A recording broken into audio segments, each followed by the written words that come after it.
Hi friends, அனைவருக்கும் வணக்கம். நாம் இன்றைக்கி ரொம்ப டேஸ்ட்டான உருளைக்கிழங்கு சப்ஜி, அதாவது உருளைக்கிழங்கு கிரேவி எப்படி செய்யலான்னு பார்க்கலாங்க. இது ரொம்ப டேஸ்ட்டாக இருக்குங்க. மட்டன் கிரேவி சாப்பிட்ற டேஸ்ட்டில் அப்படியே இருக்குங்க. இந்த உருளைக்கிழங்கு கிரேவியை வந்து நம்ம ஒயிட் ரைஸ் கூட எடுத்துக்கலாம். சப்பாத்தி, பூரி, நான், தோசை, இட்லி எல்லாத்துக்குமே செம்ம அட்டகாசமாக இருக்குங்க. கண்டிப்பாக நீங்கள் இந்த டிஷ்ஷை மிஸ் பண்ணாமல் ட்ரை பண்ணி பாருங்கள்.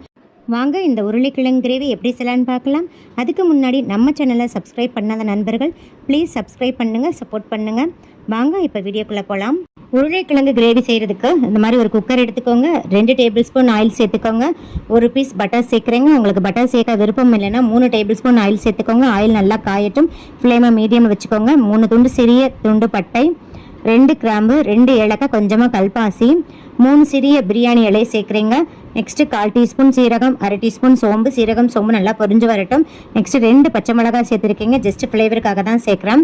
நெக்ஸ்ட்டு 2 மீடியம் சைஸ் பெரிய வெங்காயத்தை நல்லா இந்த மாதிரி ஃபைனாக சாப் பண்ணிடுங்க. இந்த அளவுக்கு குட்டி குட்டியாக ஃபைனாக சாப் பண்ணாதான் இந்த கிரேவிக்கு நல்லா டேஸ்ட்டாக இருக்குங்க. இப்போ வெங்காயம் வதங்குறதுக்காக 1/4 டீஸ்பூன் சால்ட்டு சேர்க்குறீங்க. சேர்த்துட்டு வெங்காயம் நல்லா சிவந்து பொன்னிறமாக வர அளவுக்கு வதக்கி கொடுத்துருங்க.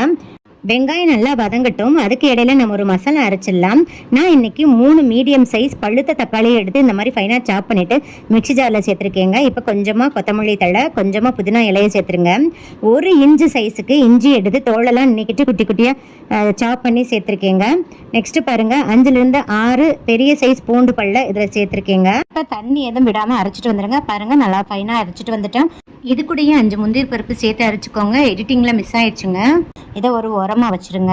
நெக்ஸ்ட்டு பாருங்கள், வெங்காயம் நல்லா சிவந்து பொன்னிறமாக வதங்கிருச்சுங்க. இந்த அளவுக்கு வதக்கணுங்க. அப்போ தான் சப்ஜி டேஸ்ட்டாக இருக்கும். நெக்ஸ்ட்டு நம்ம அரைச்சி வச்ச தக்காளி பேஸ்ட்டை சேர்த்துடலாங்க. ஃப்ளேம் சிம்மில் இருக்கட்டும், இல்லாட்டி தெரிக்குங்க. இப்போ ஃப்ளேமை சிம்மில் வச்சுட்டு நல்லா வதக்கி கொடுத்துங்க. 1 நிமிஷத்துக்கு வதக்கிக்கோங்க. இப்போ இது கூடயே நம்ம 1/2 டீஸ்பூன் மஞ்சள் தூள், 1 டேபிள் ஸ்பூன் மிளகாய் தூள் உங்கள் காரத்துக்கு தகுந்த மாதிரி சேர்த்துக்கோங்க. 1/2 டீஸ்பூன் கொத்தமல்லி தூள் சேர்க்குறேங்க. நார்மல் டீஸ்பூனில் தான் 1/2 டீஸ்பூன் சேர்த்துருக்கேன். நெக்ஸ்ட்டு அதே டீஸ்பூனில் 1/2 டீஸ்பூன் கரம் மசாலா தூள், 1/2 டீஸ்பூன் சால்ட்டு சேர்த்துட்டு நல்லா மிக்ஸ் பண்ணி கொடுத்துருங்க. அந்த தக்காளி பழம், அப்புறம் இஞ்சி பூண்டு, இந்த மசாலாஸோட பச்சை வாசனைலாம் போகணுங்க. அதனால் 5 நிமிஷத்துக்கு நல்லா சிம்மில் வச்சு விட்டுருங்க. இப்போ பாருங்கள், இந்த பச்சை வாசனைலாம் போயிடுச்சு. எண்ணெய் நல்லா பிரிஞ்சு வந்துருச்சுங்க. இந்த அளவுக்கு நல்லா பிரிஞ்சு வந்து இந்த சப்ஜி செஞ்சாதாங்க நல்லா டேஸ்ட்டாக இருக்கும். இப்போ 3 சிறிய சைஸ் உருளைக்கிழங்கு தோலெல்லாம் நீக்கிட்டு இந்த அளவுக்கு கொஞ்சம் பெரிய சைஸாக க்யூபாக கட் பண்ணிக்கோங்க. அப்போ தான் நல்லா டேஸ்ட்டாக இருக்கும். இப்போ அந்த தண்ணீரை போட்டு வச்சுருக்கேங்க, கருப்பாகாமல் இருக்கிறதுக்காக. இப்போ தண்ணியெல்லாம் வடிச்சிட்டு இந்த உருளைக்கிழங்கை மட்டும் இதில் சேர்த்துடலாங்க. சேர்த்துட்டு நல்லா மிக்ஸ் பண்ணி கொடுத்துருங்க. மிக்ஸ் பண்ணிவிட்டு இது கூடயே கொஞ்சமாக கருவேப்பிலையும் சேர்த்துட்டு ஒரு 2 நிமிஷத்துக்கு நல்லா அப்படியே சிம்மில் வச்சு விட்டுருங்க. இப்போ பாருங்கள், 2 நிமிஷம் ஆயிடுச்சு. இந்த எண்ணெய் எல்லாம் நல்லா பிரிஞ்சு வந்துருச்சுங்க. இதே மாதிரி ஒரு கிளறிக்கோங்க. நெக்ஸ்ட்டு கிரேவிக்காக தண்ணி சேர்த்துக்கலாங்க. நான் சிறிய கிளாஸில் 1 கிளாஸ் தண்ணி சேர்க்குறேங்க. நல்லா கிரேவியாக இருக்குன்றதுக்கோசரம் நான் சிறிய கிளாஸில் 1 கிளாஸ் தண்ணி சேர்த்துட்டு நல்லா மிக்ஸ் பண்ணி கொடுத்துருங்க. இப்போ உப்பு செக் பண்ணிவிட்டு 1/2 டீஸ்பூன் சால்ட்டு சேர்த்துக்கிறேங்க. சேர்த்துட்டு நல்லா மிக்ஸ் பண்ணி கொடுத்துருங்க. இது கூடயே கொஞ்சமாக கொத்தமல்லி தழை இலைகளை சேர்த்துடலைங்க. சேர்த்துட்டு மூடி போட்டு க்ளோஸ் பண்ணிடுங்க. க்ளோஸ் பண்ணிவிட்டு மீடியம் ஃப்ளேமில் வச்சு 4 விசில் விட்டுருங்க.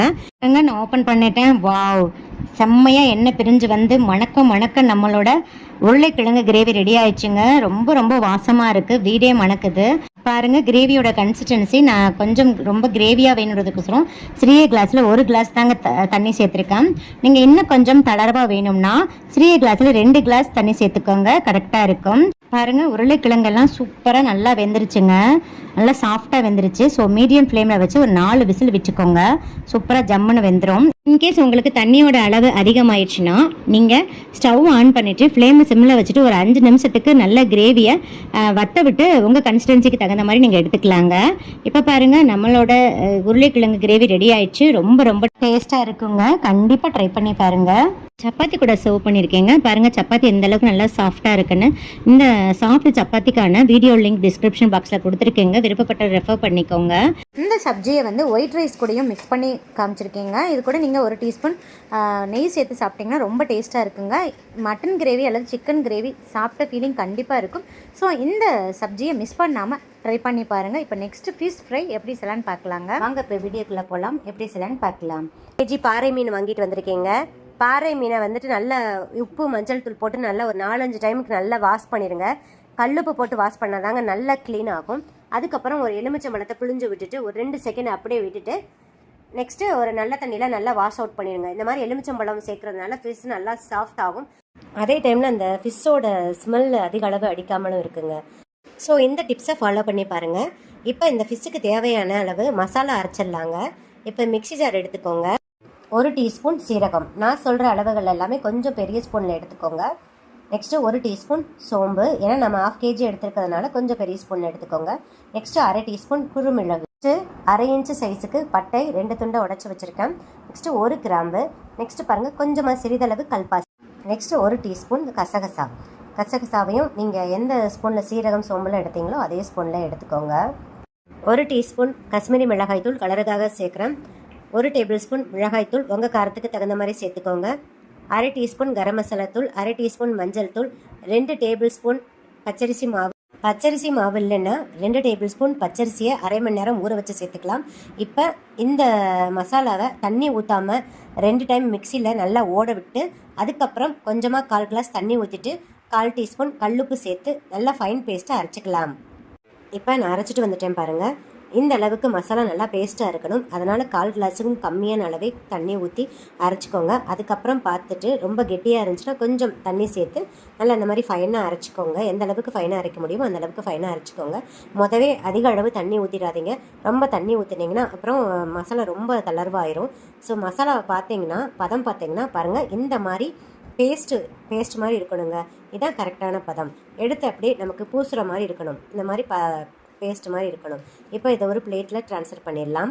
இப்போ எனக்கு இந்த மசாலா ரொம்ப கெட்டியாக இருக்குங்க. அதனால் நான் 1 டேபிள் ஸ்பூன் தண்ணி ஊற்றிட்டு, ஒரே 1 டேபிள் ஸ்பூன் தாங்க தண்ணி ஊற்றிட்டு நல்லா மிக்ஸ் பண்ணிக்கிறேன். ரொம்ப கெட்டியாக இருக்கிறதுனால 1 டேபிள் ஸ்பூன் தண்ணி ஊற்றி நல்லா மிக்ஸ் பண்ணிக்கிறேங்க. இப்போ இந்த மசாலாவை ஃபிஷ்ஷோட எல்லா இடத்துலையும் நல்லா ஈவனாக ஸ்ப்ரெட் ஆகிற மாதிரி பாருங்கள், வீடியோவில் காமிக்கிற மாதிரி நல்லா மிக்ஸ் பண்ணி கொடுத்துருங்க. வச்சுருக்கிற ஃபிஷ்ஷை இந்த மாதிரி அரேஞ்ச் பண்ணியிருக்கேன். இப்போ தாங்க ட்ரிக்கே இருக்குது.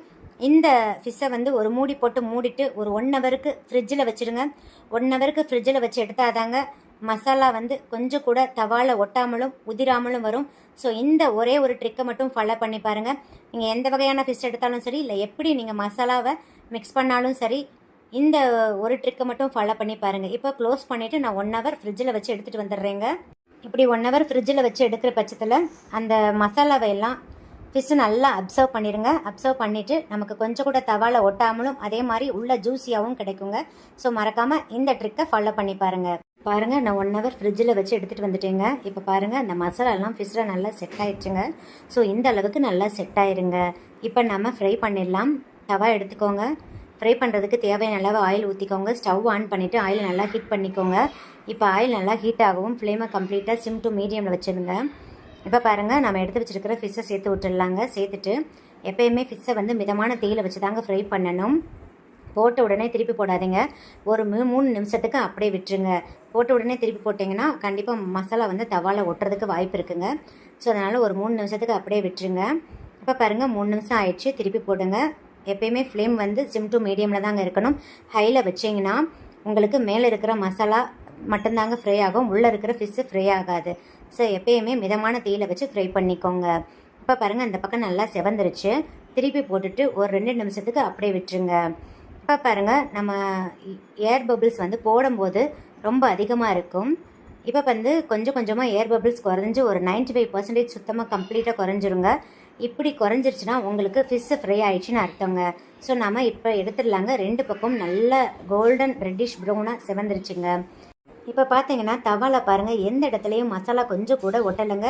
ஃபிஷ்ஷிலிருந்து மசாலா கொஞ்சம் கூட உதிரலைங்க. ஸோ நீங்களே தான் பார்க்குறீங்க. நான் வீடியோவை கொஞ்சம் கூட ஸ்கிப் பண்ணாமல் அப்படியே தாங்க காமிச்சிருக்கேன். ஸோ நீங்களும் இந்த ட்ரிக்கை ஃபாலோ பண்ணி செஞ்சு பாருங்கள். இப்போ ஏர் பபிள்ஸ் 95% அடங்கிருச்சு. இப்படி அடங்கிருச்சுன்னா கண்டிப்பாக ஃபிஷ்ஷு வெந்துருச்சுன்னு அர்த்தங்க. பாருங்கள், ஃபைனலாக நம்மளோட மொறுன்னு மசாலா எங்கேயும் ஒட்டாமலும் உதிராமலும் ஃபிஷ் ஃப்ரை ரெடி ஆயிடுச்சுங்க. இதே மாதிரி எல்லா ஃபிஷ்ஷையும் மிதமான தீயில் வச்சு நம்ம ஃப்ரை பண்ணி எடுத்துடலாங்க. பாருங்கள் ஃப்ரெண்ட்ஸ், ஃபைனலாக நம்மளோட ஃபிஷ் ஃப்ரை ரெடி ஆயிடுச்சு. ரொம்ப ரொம்ப டேஸ்ட்டாக இருக்குங்க. பாருங்கள், இது எந்த அளவுக்கு கிறிஸ்பியாக இருக்குன்னு காமிக்கிறேன். உங்களுக்கே அந்த சவுண்டு கேட்டிருக்குன்னு நினைக்கிறேன். ஸோ இதே மாதிரி நீங்களும் கிறிஸ்பியாக ஃப்ரை பண்ணி எடுத்துக்கோங்க. அதுக்கு மிதமான தீயில் வச்சு தாங்க நீங்கள் ஃப்ரை பண்ணணும். பாருங்கள், நான் ஒரு ஃபிஷ்ஷை ஓப்பன் பண்ணி காமிக்கிறேன். உள்ளே நல்லா வெந்துருச்சுங்க. அதே மாதிரி உள்ளே நல்லா ஜூஸியாகவும் இருக்கும். ஸோ நான் சொன்ன ஒரே ஒரு ட்ரிக்கை மட்டும் ஃபாலோ பண்ணி செஞ்சு பாருங்கள். எவ்வளோ கிலோ கணக்கில் எடுத்தாலும் இனிமேல் மசாலா உதிராது, ஒட்டாது. இந்த வீடியோ பிடிச்சிருந்தா லைக், ஷேர், கமெண்ட் பண்ணுங்கள். மறக்காமல் சப்ஸ்கிரைப் பண்ணுங்கள். பக்கத்தில் இருக்கிற பெல் ஐக்கானையும் கிளிக் பண்ண மறந்துடாதீங்க. அப்போ தான் டெய்லி அப்லோட் பண்ணுற புது வீடியோக்கள் உங்களுக்கு உடனுக்குடன் நோட்டிஃபிகேஷன். தேங்க்யூ. தேங்க்ஸ் ஃபார் வாட்சிங். சுவை அறிந்திட சுவைத்து பாருங்கள்.